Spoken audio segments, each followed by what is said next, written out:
Hi, third graders and whoever else may be listening.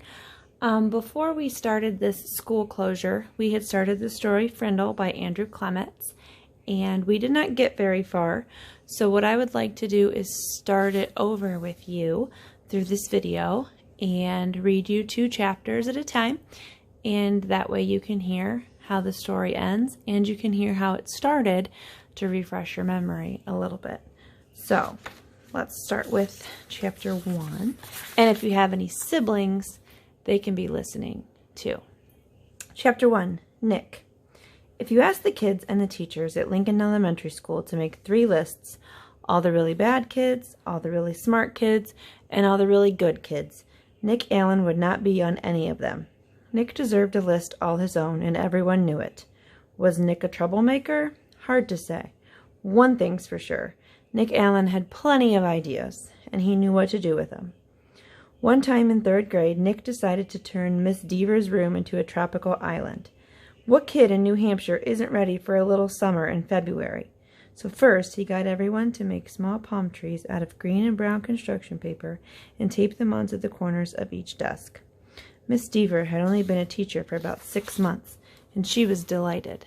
That's so cute.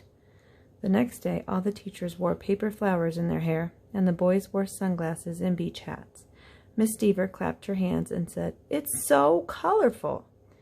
The day after that, Nick turned the classroom thermostat up to about 90 degrees with a little screwdriver he had brought from home. All the kids changed into shorts and t-shirts with no shoes, and when Miss Deaver left the room for a minute, Nick spread about 10 cups of fine white sand all over the classroom floor. Miss Deaver was surprised again at just how creative her students could be.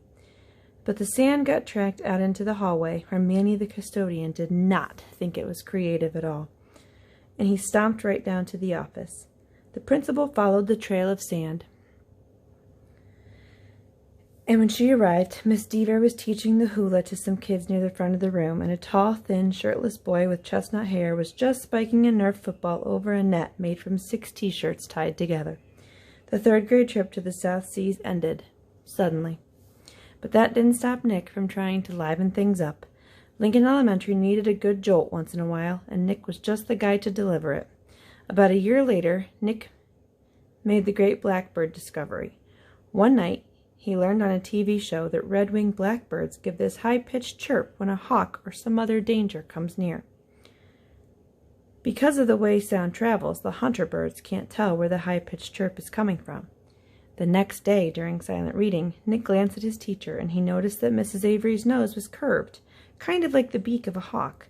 So Nick let out a high, squeaky blackbird peep. Mrs. Avery jerked her head up from her book and looked around. She couldn't tell who did it, so she just said, "Shh," to the whole class. A minute later, Nick did it again, louder, peep. This time, there was a little giggling from the class, but Mrs. Avery pretended not to hear the sound, and about 15 seconds later, she slowly stood up and walked to the back of the classroom. Without taking his eyes off his book, and without moving at all, Nick put his heart and soul into the highest and most annoying chirp of all. Mrs. Avery pounced. "Janet Fisk, you stop that this instant." Janet, who was sitting 4 rows away from Nick, promptly turned white, then bright crimson. "But it wasn't me. Honest." There was a catch in Janet's voice as if she might cry. Mrs. Avery knew she had made a mistake, and she apologized to Janet. "But someone is asking for big trouble," said Mrs. Avery, looking more like a hawk every second. Nick keeps reading, and he didn't make a sound. At lunchtime, Nick talked to Janet. He felt bad that Mrs. Avery had pounced on her. Janet lived in Nick's neighborhood, and sometimes they played together. She was good at baseball, and she was better at soccer than most of the kids in the whole school, boys or girls. Nick said, "Hey, Janet, I'm sorry you got yelled at during reading. It was my fault. I was the one who made that sound." "You did?" said Janet. "But how come Mrs. Avery thought it was me?" So Nick told her about the blackbirds, and Janet thought that was pretty interesting. Then she tried making a peep or two, and Janet's chirps were even higher and squeakier than Nick's. She promised to keep everything a secret. For the rest of Nick's 4th grade year, at least once a week, Mrs. Avery heard a loud peep from somewhere in her classroom. Sometimes it was a very high-pitched chirp, and sometimes it was a very high-pitched chirp. Mrs. Avery never figured out who was making that sound, and gradually she trained herself to ignore it, but she still looked like a hawk.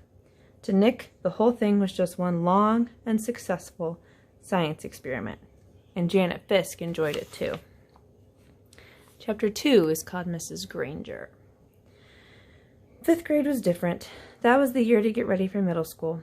5th grade meant passing classes. It meant no morning recess. It meant real letter grades on your report cards. But most of all, it meant Mrs. Granger. There were about 150 kids in the 5th grade, and there were 7 5th grade teachers, 2 math, 2 science, 2 social studies, but only 1 language arts teacher. In language arts, Mrs. Granger had a monopoly and a reputation. Mrs. Granger lived alone in a tidy little house in the older part of town. She drove an old pale blue car to school every morning, rain or shine, snow or sleet, hail or wind. She had a perfect attendance record that stretched back further than anybody can remember. Her hair was almost white, swept away from her face and up into something like a nest on the back of her head. Unlike some of the younger women teachers, she never wore pants to school. She had 2 skirt and jacket outfits, her gray uniform and her blue uniform, which she always wore over a white shirt with a little cameo pin at the neck. And Mrs. Granger was one of those people who never sweats. It had to be over 90 degrees for her before she even took off her jacket. She was small, as teachers go. There were even some 5th graders who were taller, but Mrs. Granger seemed like a giant. It was her eyes that did it. They were dark gray, and if she turned them on full power, they could make you feel like a speck of dust. Her eyes could twinkle and laugh, too, and kids said she could crack really funny jokes. But it wasn't the jokes that made her famous. Everyone was sure that Mrs. Granger had X-ray vision. Don't even think about chewing a piece of gum within 50 feet of her. If you did, Mrs. Granger would see you and catch you and make you stick the gum onto a bright yellow index card. Then she would safety pin the card to the front of your shirt, and you'd have to wear it for the rest of the school day. After that, you had to take it home and have your mom or dad sign the card and bring it back to Mrs. Granger the next day. It didn't matter to Mrs. Granger if you weren't in 5th grade, because the way she saw it, sooner or later, you would be. All the kids at Lincoln Elementary School knew that at the end of the line, 5th grade, Mrs. Granger would be the one grading their spelling tests and their reading tests, and the worst of all, their vocabulary tests, week after week, month after month. Every language arts teacher in the world enjoys making kids use the dictionary. Check your spelling, check that definition, check those syllable breaks. But Mrs. Granger didn't just enjoy the dictionary. She loved the dictionary, almost worshipped it. Her weekly vocabulary list was 35 words long, sometimes longer. And if that wasn't bad enough, there was a word for the day on the blackboard every morning. If you gave yourself a day off and didn't write one down and look it up and learn the definition, sooner or later Mrs. Granger would find out. And then, just for you, there would be 2 words for the day for a whole week. Mrs. Granger kept a full set of 30 dictionaries on a shelf at the back of the room, but her pride and joy was one of those huge dictionaries with every word in the universe in it, the kind of book it takes 2 kids to carry. It sat on its own little table at the front of her classroom, sort of like the altar at the front of a church. Every graduate of Lincoln Elementary School for the past 35 years could remember standing at the table listening to Mrs. Granger's battle cry, "Look it up! That's why we have the dictionary!" Even before the school year started, when it was still the summer before 5th grade for Nick and his friends, Mrs. Granger was already busy. Every parent of every new 5th grader got a letter from her.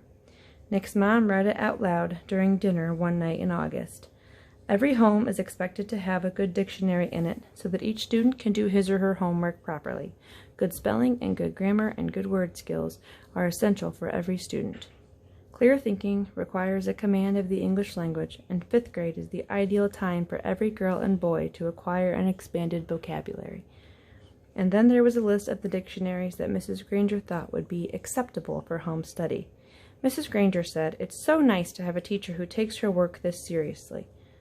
Mrs. Allen said, "It's so nice to have a teacher who takes her work this seriously." Nick groaned and tried to enjoy the rest of his hamburger, but even watermelon for dessert couldn't cheer him up. Nick had no particular use for the dictionary. He liked words a lot, and he was good at using them, but he figured that he had got all the words he needed just by reading, and he read all the time. When Nick ran into a word he didn't know, he asked his brother or his dad or whoever was handy what it meant, and if they knew, they'd tell him. But not Mrs. Granger. He had heard all about her, and he had seen fifth graders in the library last year, noses stuck in their dictionaries, frantically trying to finish their vocabulary sheets before English class. It was still a week before school, and Nick already felt like fifth grade was going to be a very long year. And stay tuned. Chapter 3 is called The Question.